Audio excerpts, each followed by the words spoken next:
Hey everybody, Jack of all trades here. It's always a good day when you get a package in your mail from Z-Track. So I actually started unboxing this and realized that the recording went off. So we're gonna try again here. But so what we received, and here's the packaging from it, classic AZL style.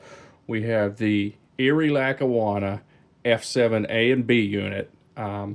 We have the Erie Lackawanna Bay Window Caboose. This is one of the two road numbers we carry, and we have the Erie runner pack with four 40-foot AAR boxcars. These are just Erie, not Erie Lackawanna. So, but they're compatible because there was merged trains and there was crazy mixed trains on the Erie Lackawanna.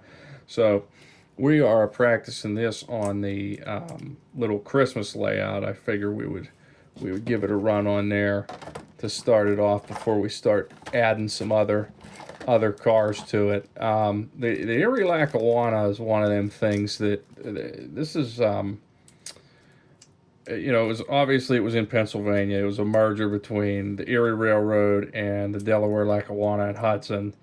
And I was looking up a lot about this one specifically. I mean, it eventually went to Conrail. And during the black and blue years of Conrail, you would see these gray and yellow striped and maroon diesels that were ex-Erie Lackawanna that actually had a CR logo on them for Conrail. So being that it's Pennsylvania and that's where we're at here, I wanted to add another road name that was familiar with Pennsylvania here. So this never really ran through my area. I think the closest that I would have been to the Erie Lackawanna might have been like Oil City or maybe Youngstown, Ohio, or something like that. They had a short line that ran off the main line down to Oil City from up above it. So that's an hour and a half for me or so.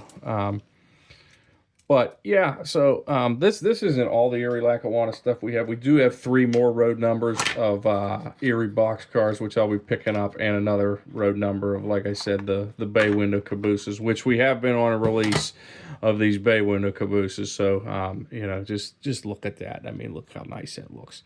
The detail's incredible. This is just your perfect AZL style here. We just love seeing that. So. And I realized I already had the engine, the A and B on the track. So let me get this caboose on and I'll show you the locomotives.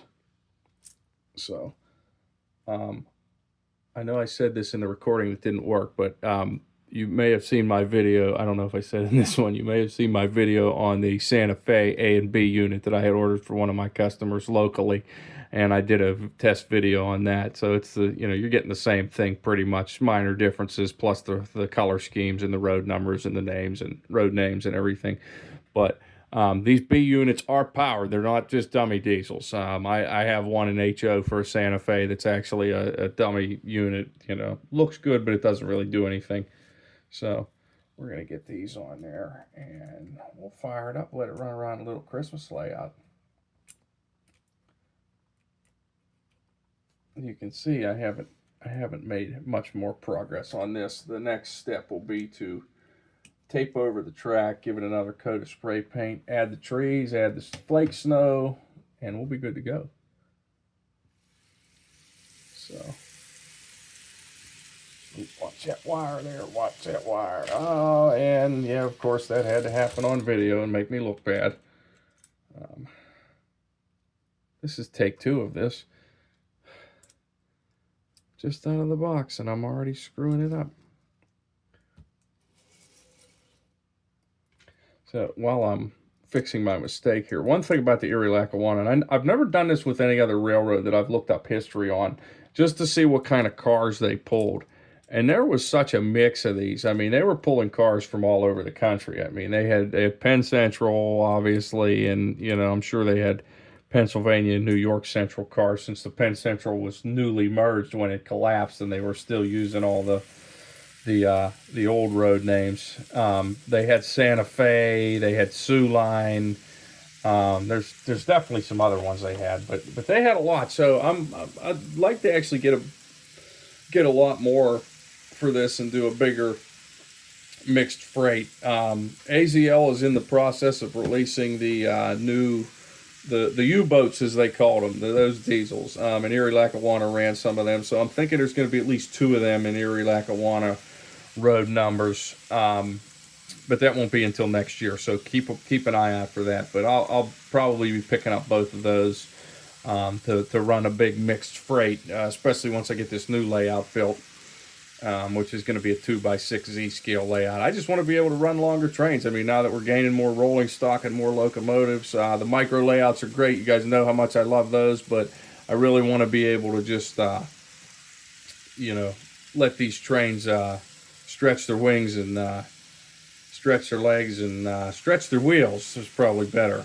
and fly around some longer track and some bigger radius curves, and you know, just put them to the test that way. So you can pick all this up at www.uszscale.com. Check us out for updates. You know, subscribe and like the Facebook page and our YouTube channel here as we dive into some of these product reviews and the micro layouts. Hope you like what we're doing, and I hope you share it with people. We're trying to, even with bad camera skills and sometimes derailing trains on camera, we're trying to do our best here. So everybody have a good weekend, and we will catch you all in the next one. Thanks, guys. Bye.